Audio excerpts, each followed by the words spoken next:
Hey friends, thanks for joining me. And before I get to doing some shooting with my Uberti 1860 Army, I wanted to give a little bit of background information. I purchased this firearm used from a friend in Arizona maybe about 7 years ago.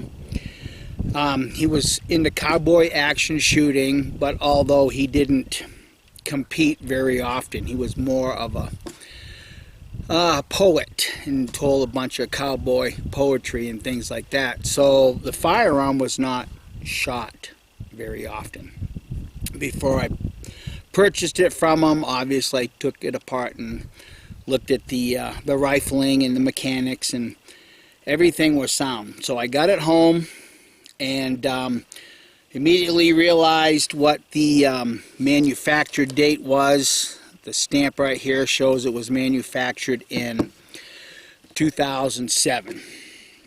So anyhow, got it home, loaded it up, and within the first couple of cylinders, the handspring broke. Yep. So I ordered another handspring, got it, installed it, timed it, brought it back out here, and once again within a couple more cylinders the bolt trigger spring broke. Yeah. But in all of that, I had seen a few videos from your revolver shooters talking about the wolf spring, the piano spring, so I ordered that, got it, installed it, and I did not like how light the trigger pull was.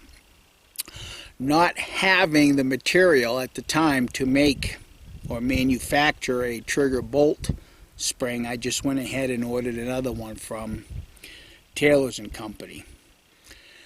Got that, installed it, and did a little bit of shooting. Was not pleased with the accuracy whatsoever. So went on YouTube and looked at what everybody was doing from the modern day prospect, and I came across Manny CA, his channel, and saw the video that he had done about the cones and cutting the cones to 11 degrees. So I looked at purchasing a cone, a cutter to recut the cone, but before I did that, I got to looking at the cone itself, and it was not cut truly centrifugal. So I thought, well, maybe that's the reason why the accuracy wasn't any good. Well, looking at the price of the cone cutters, the 11-degree cutter, at 85 bucks, I wasn't going to invest. So what I did, since I have a wood lathe, I ended up turning myself a dowel that fits the diameter, the inside of the cylinder, and right from this portion to this portion, I got it turned at 11 degrees. Put some sandpaper on it, installed it, and because I have no wobble, I just slowly turned the sandpaper that I had installed right here until it was centrifugal at least. And I actually went just a little bit deeper with it, because when I looked at the rifling, you could see that the landing grooves obviously were not centrifugal. So anyhow, I did that and put the gun back together and got to looking at the cylinder gap right here and barrel gap. Thought, good grief, you could just about drive a Mack truck through it. So I got out my feeler gauge and voila, 12 thousandths of an inch. So I worked on it. Well, when I began to work on that, I noticed where this portion of the barrel sets right here to the frame, it was cockeyed. It wasn't a flat plane. So I thought, good grief. So what I did is got the 220 sandpaper and slowly sanded it so I had a flat plane across here. Then I began sanding this down right across here as flat as I could until I was able to close the cylinder to rifle barrel gap right here, to the pistol barrel gap right here. And right now I've got it down to about 4 thousandths. I know the camera's, I know the camera's not going to pick it up, but there is only about 4 thousandths of a gap right there. Now, with that being said, there's something else that I need to explain about this revolver. I noticed when I went to go load it with the loading lever that it would actually pull the ball back off of the powder charge. So looking at this portion of the rammer, I noticed on the inside it had a burr. So it was actually pulling the ball out as I returned the lever back. So I took my Dremel tool, cleaned that up, opened it up just a little bit. So now I'm at the point, I believe, where I can try shooting again and seeing how the pistol performs. So what I'm going to do is, like typically everybody will take some percussion caps and shoot the percussion caps to burn off any residual oil that might be left in the cones. And I do have a set of stainless steel cones in here. Shoot, what's the name of them? Slick shot nipples.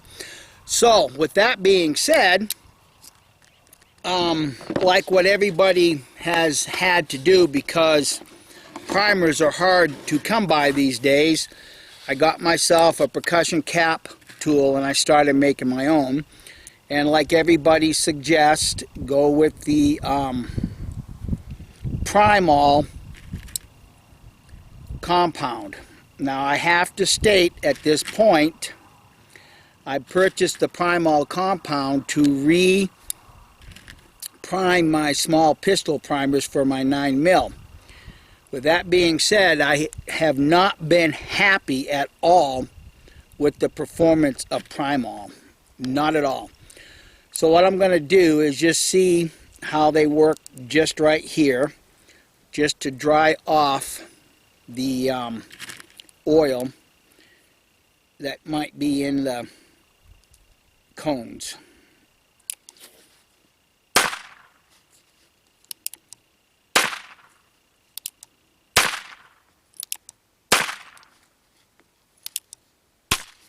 Oh, that one was a little light, wasn't it? I see one had probably fallen off. Let me get that turned around here. Put a cap on it.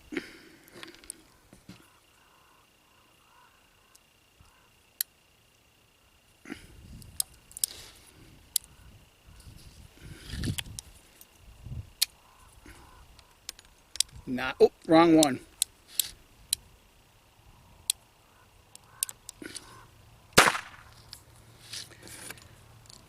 Well, the Primol seems to work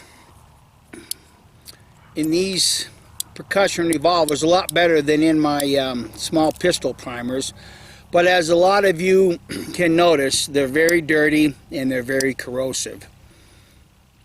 That's why I'm going to just keep the homemade percussion caps that I made with the Primol solely for my black powder rifles and or pistols, because as you all know, you shoot it once, you might as well shoot it 20 times. So let me get loaded up here and we'll see where, if any, the modifications I done or the adjustments I've done have made any difference in the point of impact. Stay tuned. Okay, so one question was answered. It actually, the rammer pulled up 2 balls. These are 4, 5, 4.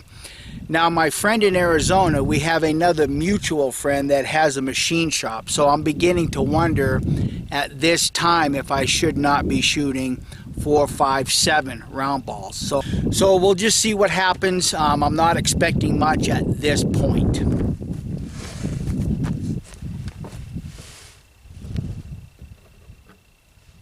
I have 25 grains of 3F GoX, and I'm also shooting my homemade percussion caps, but I've got these loaded with snap caps or bang caps or super bang caps instead of the Primal. So we'll see what this does.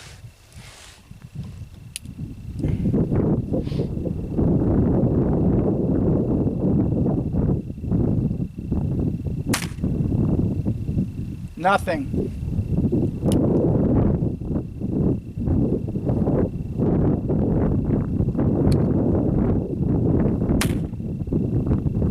Nothing.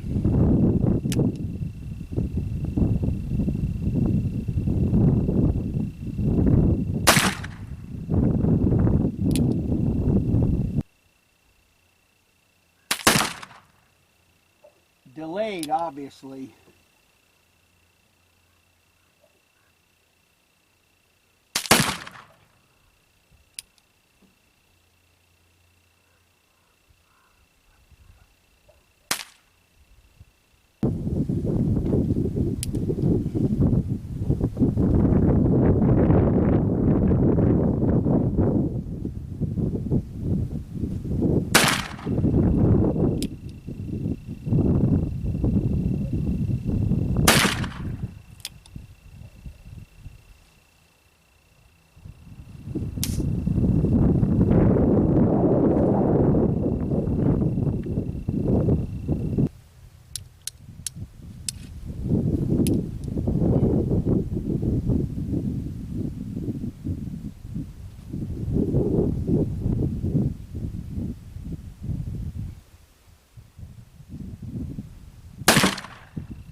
Well, obviously, as you can tell, there were some issues.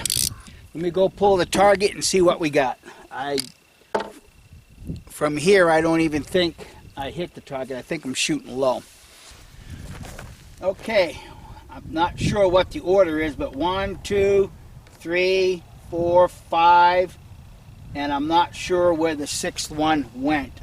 I don't believe it's this one.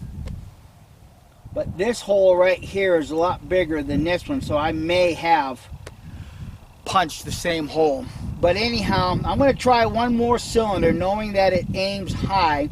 Instead of aiming for the bullseye, I'm going to aim down here and see what the grouping can be. Okay, sorry about the breeze. It's starting to pick up a little bit. But I did notice when I loaded the second cylinder, our mutual friend in Phoenix, who's a machinist, must have swaged or reamed out the cylinder just a little bit, because I did not shave off any lead on the 4.54 round ball. So that's what my guess is at this point. Having shot the cylinder once, the gun once through, I did notice that the balls were very firmly seated. But just to let everybody know, I do use a felt wad because I don't view them specifically from the point of lubing the barrel as I do from the perspective of a gas check. So I'm going to shoot this cylinder. I'm going to aim at the bottom of the pie plate, and we'll see what we got.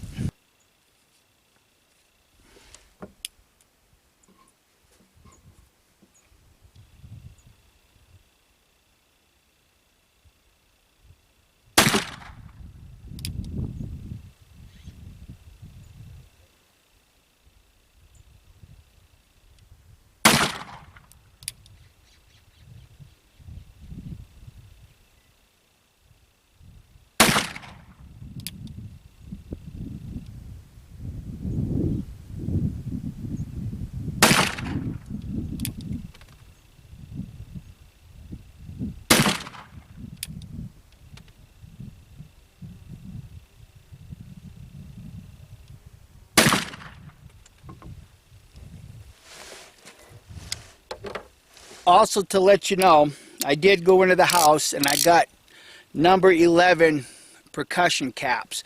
So once again, get a brand new set of slick shots they will not take the number 10s. Number 11s work perfectly, as you just saw. So let's take a walk up and see what the target looks like. Well, as you can tell, here's my 6 shots. My point of aim was right here, so obviously I need to build another front sight for this gun, and here again I'm at 16 yards, so all in all that's not too terribly bad. One of the shots I did rush, and I don't know where that actually printed, but I think I'm going to load up one more cylinder and see what happens. Okay, Uberti 1860 Army.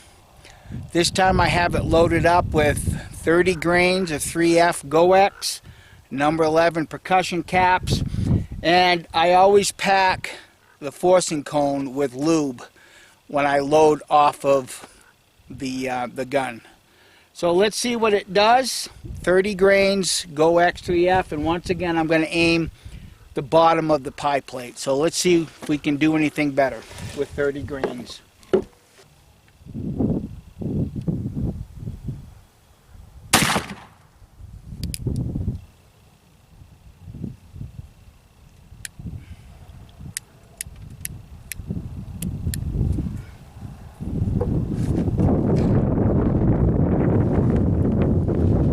Put my earplugs in.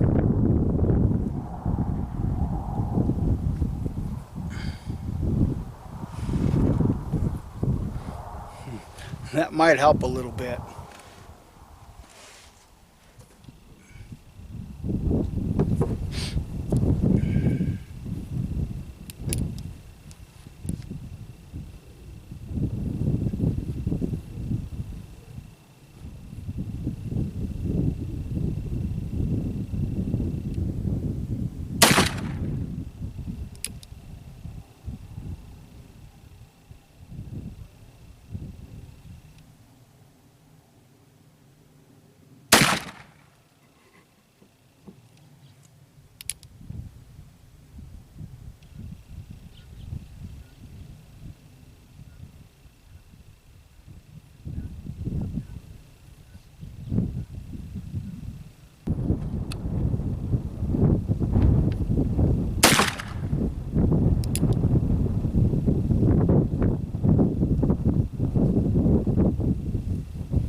From here, that group looks pretty good, but let's take a closer look.